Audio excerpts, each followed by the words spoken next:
प्राप्त करना है उसका संकल्प तुमको परिश्रम करने के लिए प्रेरित करेगा। और परिश्रम किसी भी मंजिल तक पहुंचने के लिए आपका साथी है, संगी है। परिश्रम के बिना कोई मंजिल नहीं मिलती है, इसलिए श्रम भी करो। संतोष का अर्थ ये नहीं है कि बैठे रहना, लेटे रहना, सोते रहना, पड़े रहना। कोई पूछता है कुछ काम नहीं कर रहे हो, तुम कहते हो संतोष से कोई जरूरत नहीं। ये संतोष नहीं है, ये आलस्य है। आलस्य और संतोष में बहुत बड़ा फर्क है। आलस्य कुछ भी करना नहीं चाहता है, संतोष बहुत कुछ करना चाहता है लेकिन तृप्त रहना चाहता है, तृप्त रहना चाहता है, संतुष्ट होना चाहता है।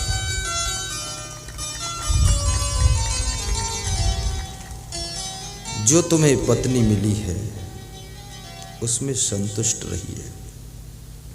दूसरे की पत्नी को देखकर मत ललचाइए, दूसरे के पति को देखकर मत ललचाइए।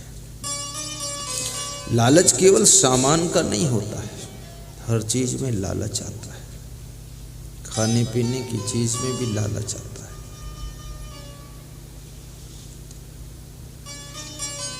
तुम्हारा पति ही तुम्हारे काम आएगा, तुम्हारी पत्नी ही तुम्हारे काम आएगी। जो अपनी पत्नी के अतिरिक्त दूसरी स्त्री में आकर्षित होते हैं, ललचाते हैं, उनकी गृहस्थी डगमगाने लग जाती है, उनके घर में कले कलेश होने लग जाता है।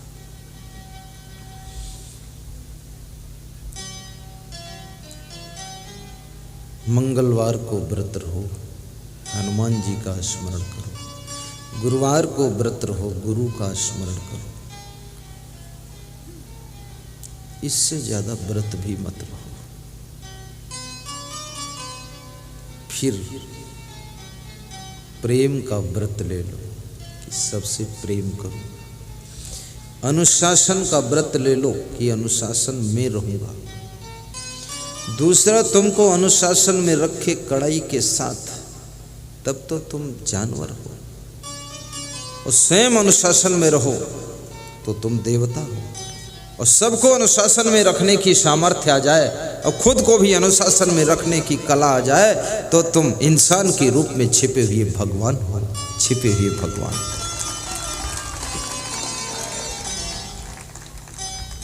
दूसरों को भी अनुशासन में रखना सीखो, डिसिप्लिन, और स्वयं भी डिसिप्लिन रहो।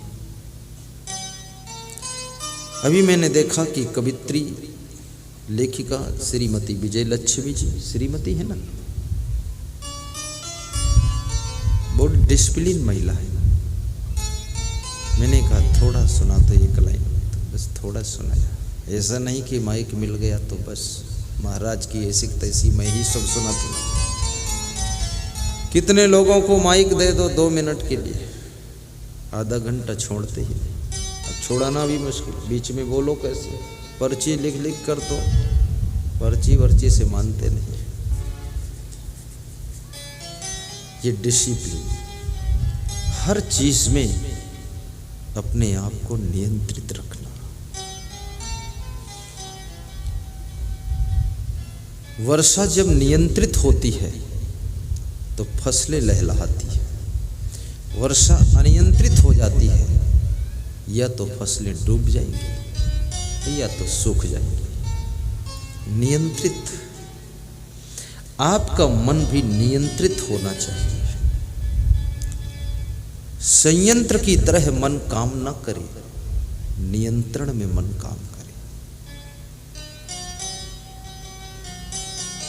और जो मन को नियंत्रित कर लेता है महान पुरुष होता है। वो महिला घर की महिमा को बढ़ाती है। वह पुत्र अपने माता पिता के यश को बढ़ाता है, वह शिष्य अपने गुरु के गौरव को बढ़ाता है, और वह ग्रामवासी अपने गांव के विकास को आगे बढ़ाता है। मन जिसका नियत। कभी कभी मन धन के लिए भी लालच करता है, कभी कभी खाने पीने में लालच आता है, और उस लालच में तुम ज्यादा खा लेते हो। खाने के बाद तुम थोड़ी तकलीफ एहसास करते कि पेट ज्यादा भर गया। अब ये पेट भर गया, पेट भी बहुत तुम्हें मदद करता है। थोड़ा ओवरलोड खा लेते हैं तो भी ये हजम कर ले जाता है, लेकिन जब ज़्यादा ही रोज रोज करते हो तब ये बदहजमी करता है, फिर ये उल्टा फेंकता है। उल्टी होगा, निकलना चाहिए नीचे से तो ऊपर से ही निकलने लगेगा। उल्टी उल्टी पलटी सल्टी।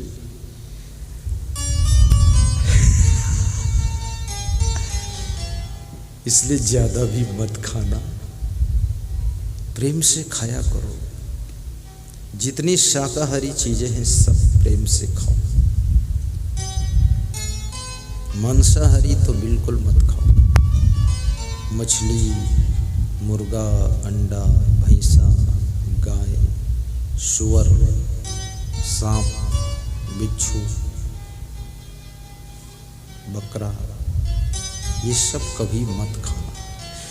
इन प्राणियों को भी जीने दो, जियो और जीने दो, ये फार्मूला अपनाइए। बसो और बसने दो, रहो और रहने दो, सुनो और सुनने दो, खाओ और खाने दो, हंसो और हंसने दो, खुश रहो, खुश रहने दो, किसी को दुख मत दो। तुमको कोई दुख दे तो तुम दुखी मत हो, लेकिन तुम दूसरों को दुख मत दो।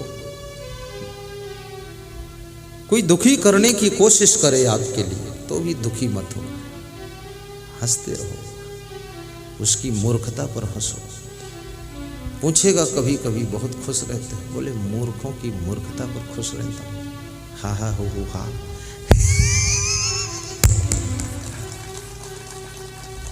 बहुत से लोग तुमको दुखी देखना चाहते हैं, इस इंतजार में बैठे हैं कि इनका खेल कब बिगड़े।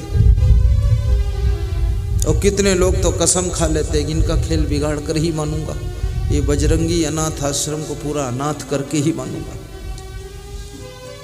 लेकिन जो दूसरों का खेल बिगाड़ने के लिए कोशिश करता है, उसकी जिंदगी का खेल कभी शुरू ही नहीं होता है, वो बिना खिलाड़ी बनकर जिंदगी गुजार देता है।